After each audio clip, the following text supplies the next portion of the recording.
Hey, what's up, welders? Welcome to another episode of Adventures in Welding. I'm Paul. Thanks for joining me. Today we're going to be talking about the importance of fit-up. Now, fit-up is important regardless of the process you're using, but it's especially important in TIG welding.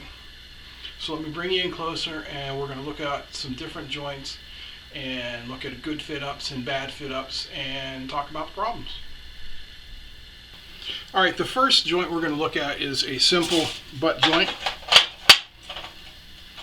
And what we're looking for in the butt joint is a smooth and complete fit up with no gaps whatsoever. Any gaps are going to cause heat buildup and is going to burn through on your edges. Now this is 1/8 inch thick cold rolled steel. For a full penetration weld on this, you're probably going to want to chamfer it a little bit. Now over here, we've got the same material. Which one do I have to be set up? Set up for a T-joint. Now if you look at that, there is just all kinds of space in there. That is a really crappy fit up. And everywhere that you find these spaces, the heat's going to build up and you're going to have a lot of burn through. So you want to make sure that you've got a nice tight fit up. Take the extra time and make sure there's no gaps whatsoever.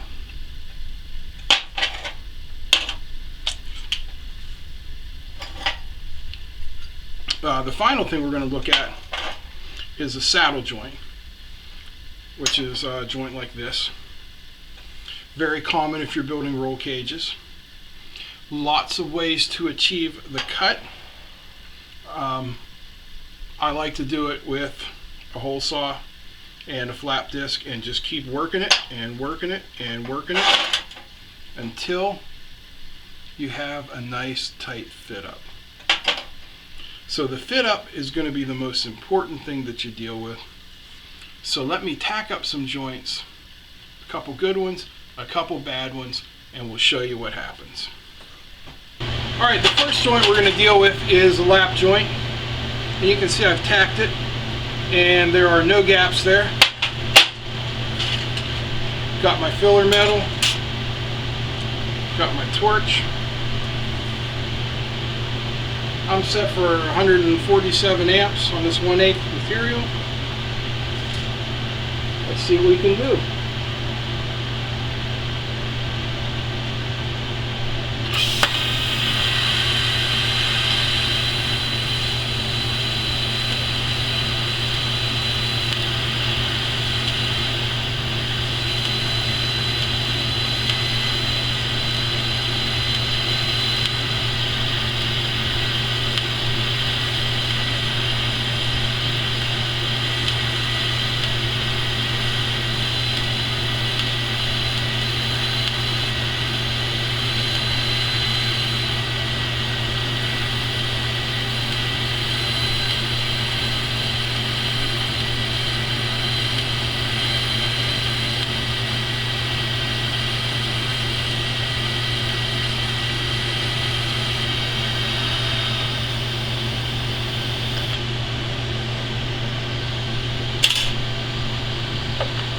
Alright, I'm going to terminate the weld there.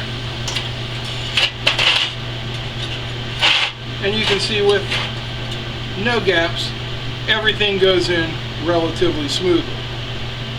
No problems. Next, we're going to bring in the butt joint. Same technique, same amperage. Nice tight fit. We shouldn't have any problems.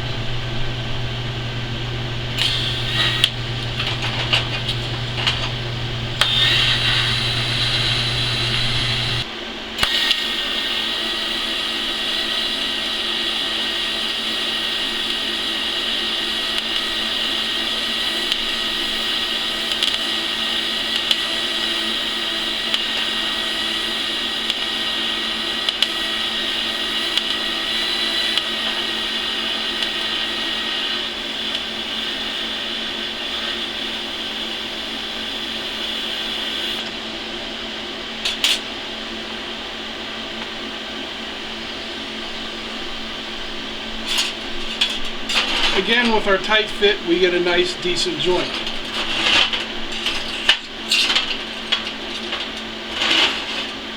Now, onto our T-joint, which, as you can see, has a horrible gap. So this is going to pose some more trouble and is going to cause me to modulate the heat a lot more.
Now in this type of joint, you can see I had a lot more problems because of the unevenness. And if we look at the back side, you can actually see where some of the weld bled through. That again is the importance of the good fit up. Do is the saddle joint, which I've already tacked. Now, I'm not going to use the 3/32 filler rod, because it is going to take more heat to melt this rod than it is to melt the base metal. So what I'm going to use is some 035 wire. And this will work out really nice in welding this sort of thing up.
I'm not going to weld out the whole thing for you, but you can see that that 035 wire melts in there really nice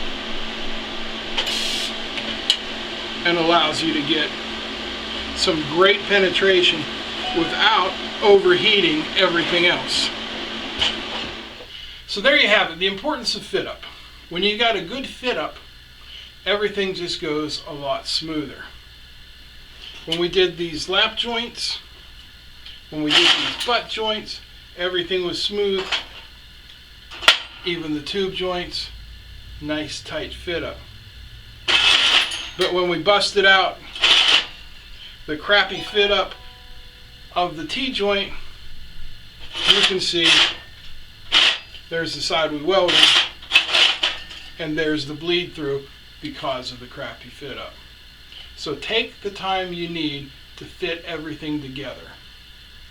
It makes a difference. Make every weld the best.